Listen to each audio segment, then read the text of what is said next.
I'm Eureka John. I'm sitting here with Saswat.lens, and we're both DAO Punks cohort 4 grant recipients. What's up, Saswat? Absolutely excited to be here, actually, Eureka John, and never thought in the wildest of my dream that I will be sitting with a DAO Punk member in Austin, US. Yeah. But firstly, very honored to be part of the cohort 4, and also to spend time with you. Yeah. And learning from other cohort members. Shout out to TrueCat as well. Yeah, Australia. TrueCat. What's up, TrueCat? And also to talk with a fellow podcaster and learn from you a little bit about your journey as well. Yeah, hell yeah. And share my journey with you that might inspire our fellow friends from the community as well. Yeah. And we have Paula here as well. She just took a bite of her rib and I caught her off guard. Hi. She's traveling with Saswat as well. Yeah. Fiance, right? Yeah, she's my fiance. Nice. But they came from Monterrey, Mexico, a drive up here. What is that, 9 hours?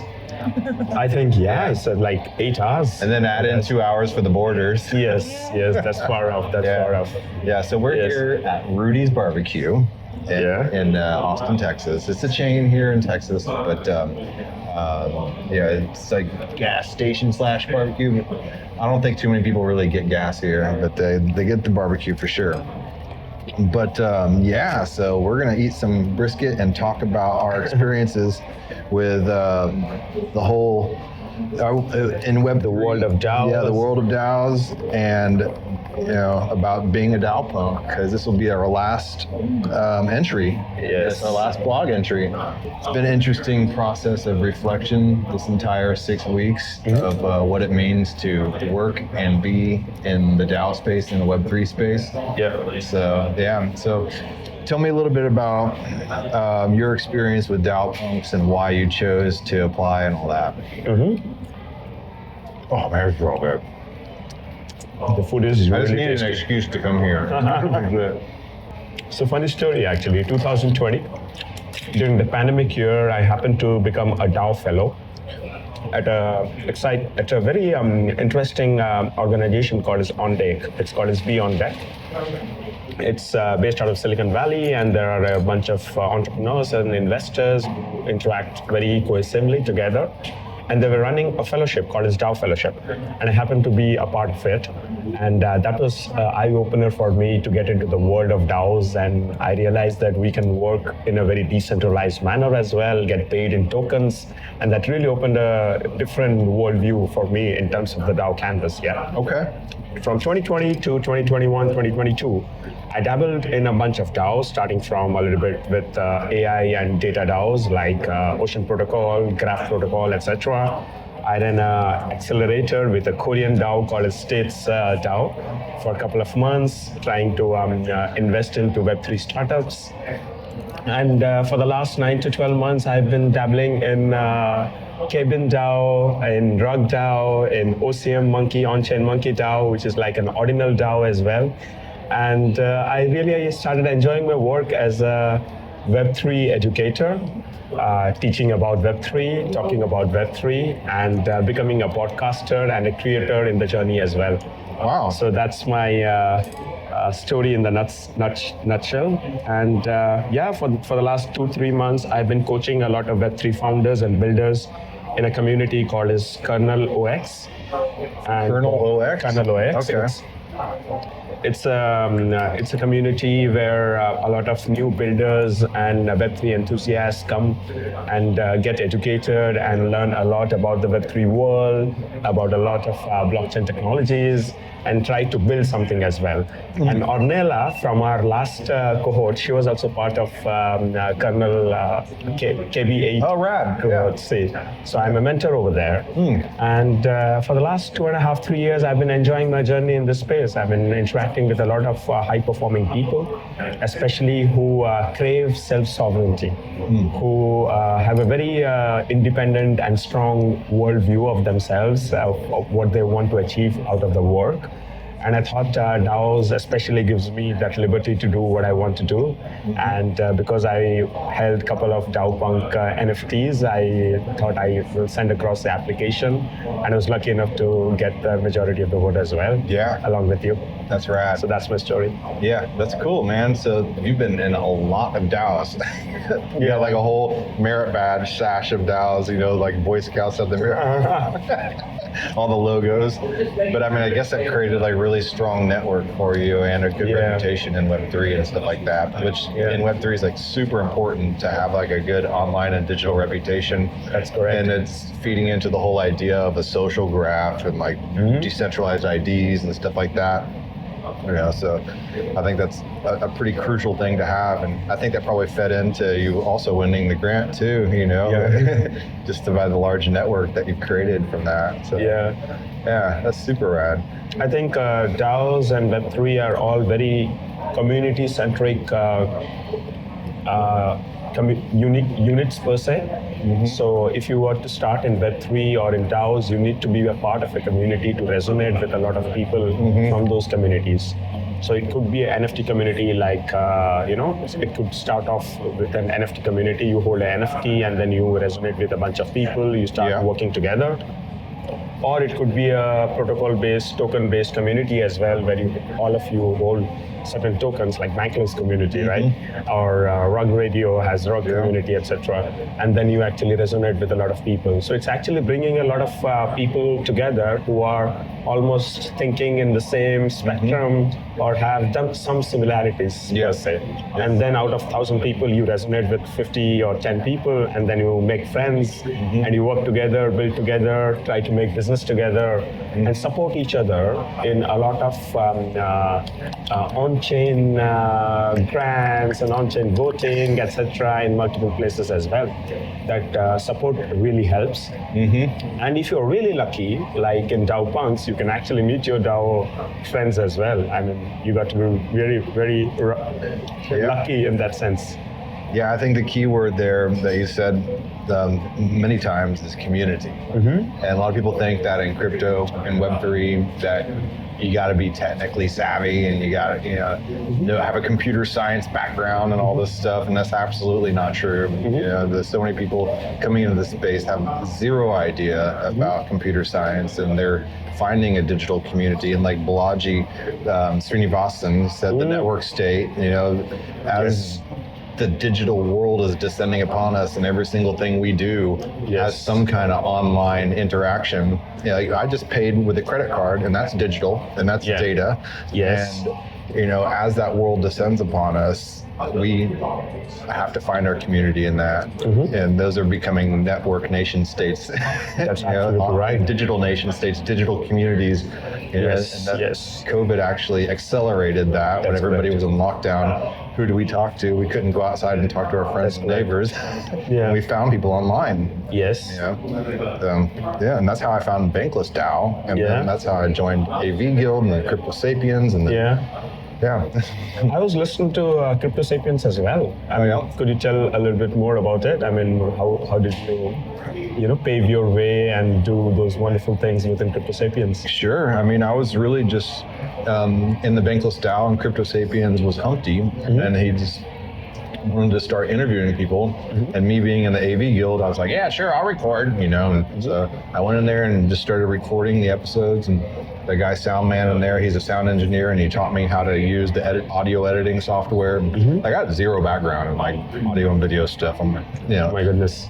I mean, not zero, but like limited. And I just know Audacity. Right. It's about that much. And then just started editing these things, and Soundman was showing me the ropes of that. And it's just like you said, I found people in the digital space that would like share their screen with me and just start meeting with me on a regular basis. In an AV Guild, half of us didn't know anything about audiovisual stuff. We would just consistently meet up. And a lot of times we didn't even talk about like the topics that we probably should have talked about, but we just farted around and just made jokes and stuff.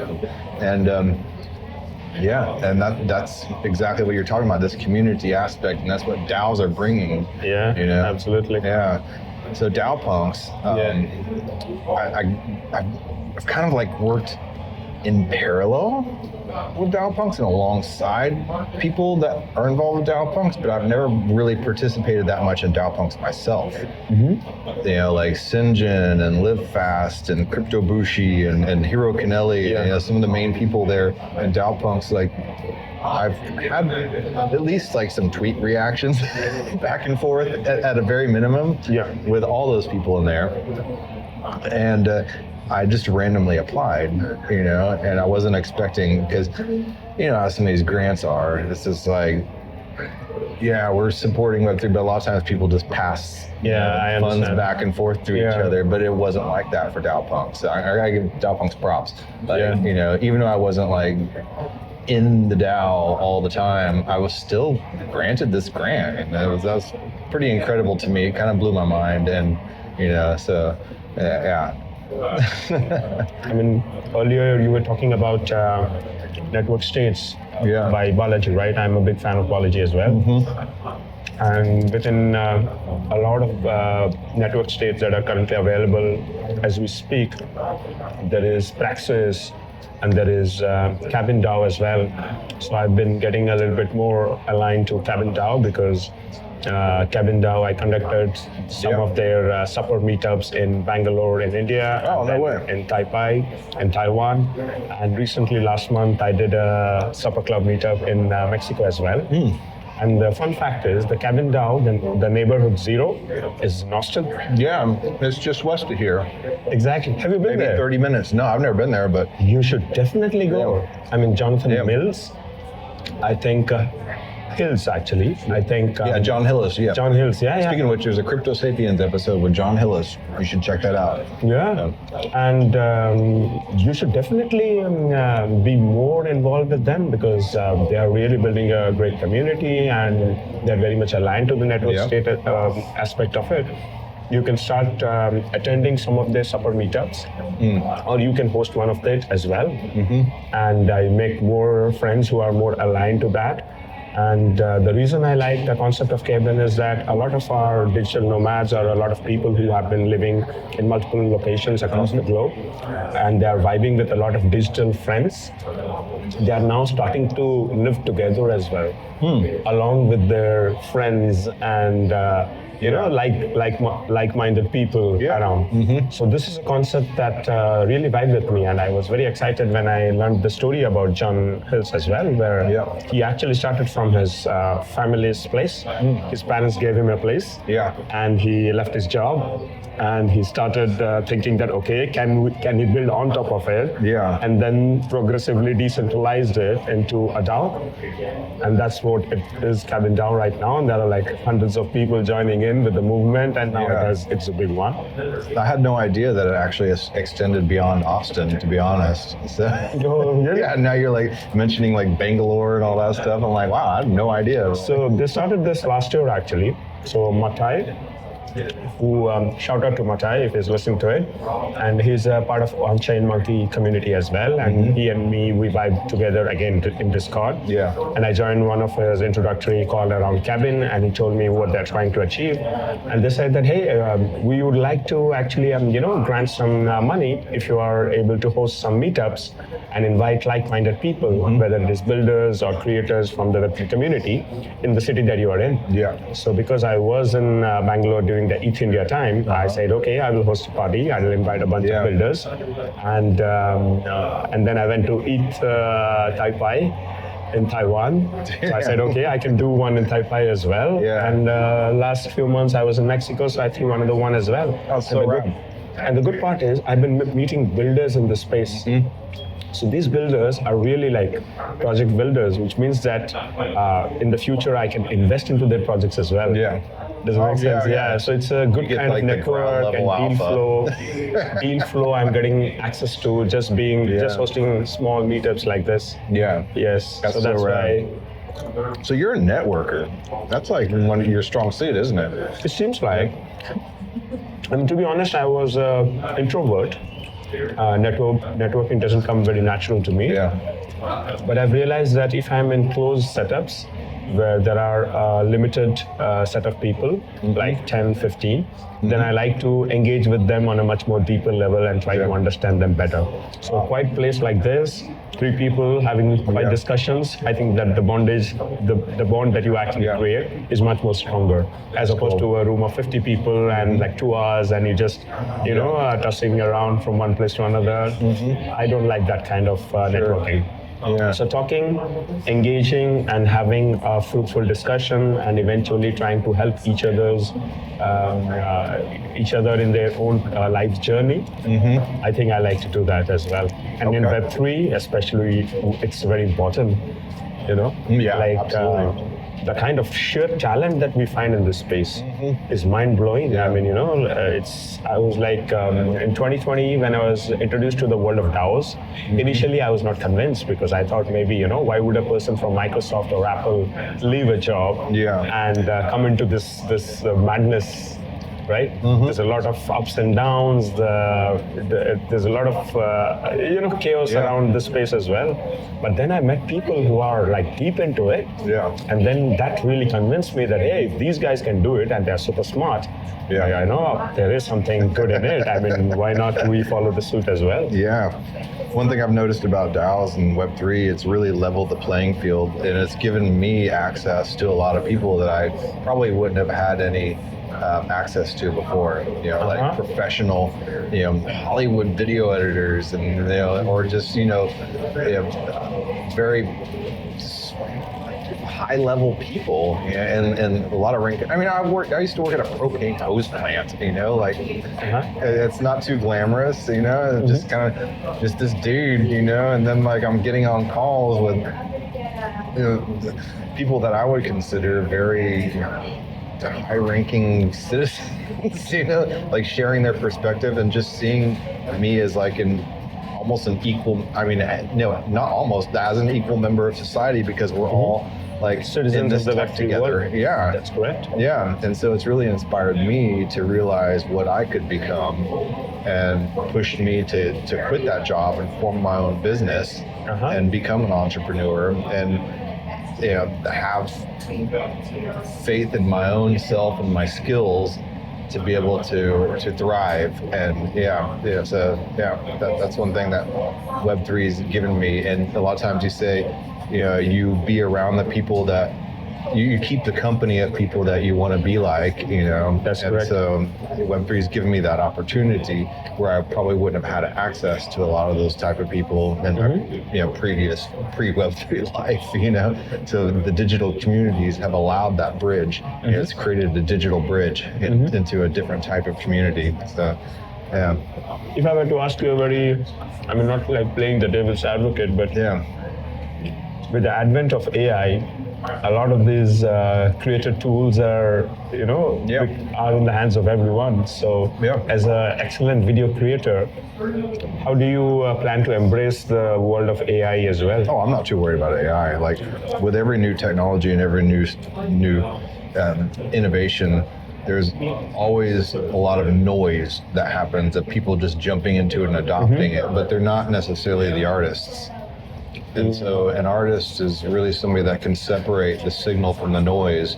And so there's a lot of people that can do stuff with AI, but how many of those people are actually going to do something significant with AI? So there's going to be a lot of noise made with it, But so sure, I'll learn some AI. And the thing is every time you see one of those AI images generated or AI videos, you can tell it's AI. So I think there's going to be a market and a need for human-created stuff that is noticeably human-created stuff, and humans have become artisans. So it pushes human work away from being a commodity back to artisanship. So that's kind of what I'm relying on. No, true.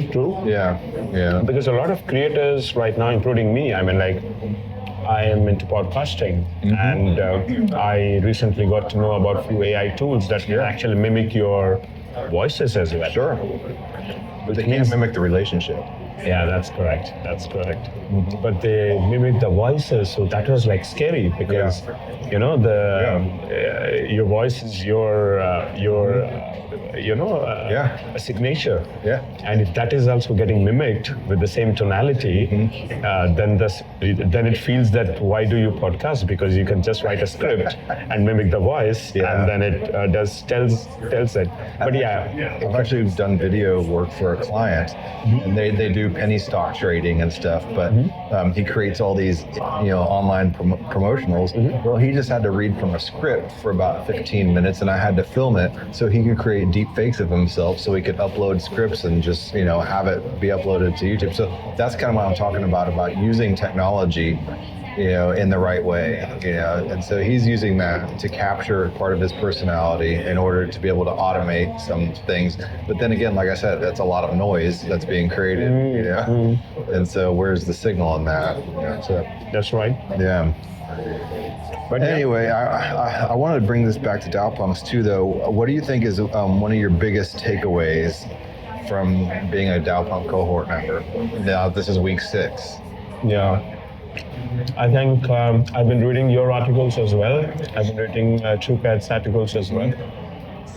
There's a lot of common themes about people connections, about communities, about DAO to DAO coordinations that are required.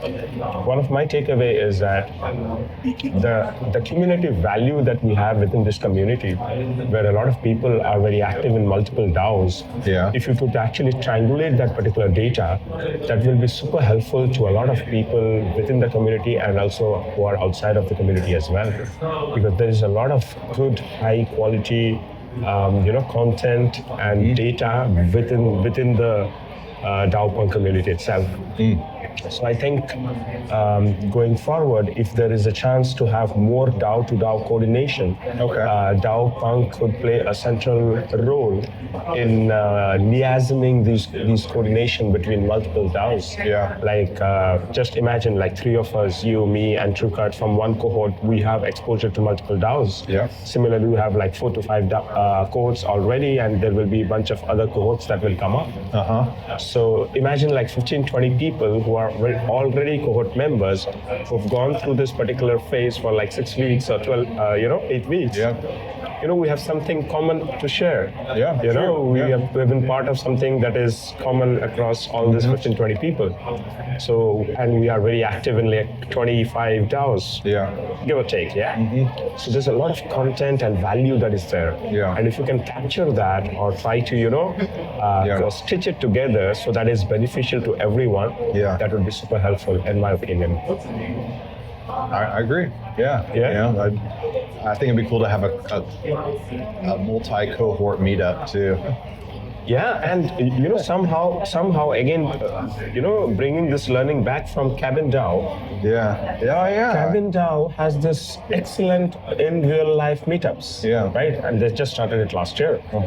And this is a DAO Punk in real life meetup actually.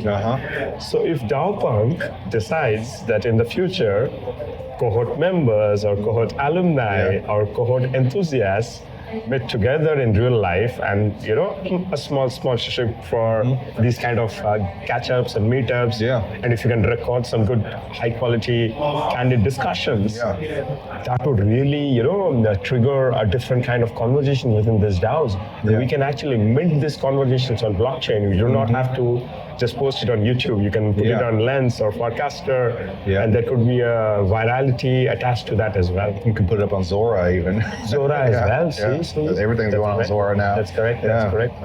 That's really cool. All right. Well, I guess we can close this out, right? Yeah, man. And get back to eating our food and bring Paula back into the conversation here. Thanks so much. Thanks so much, guys. Have fun.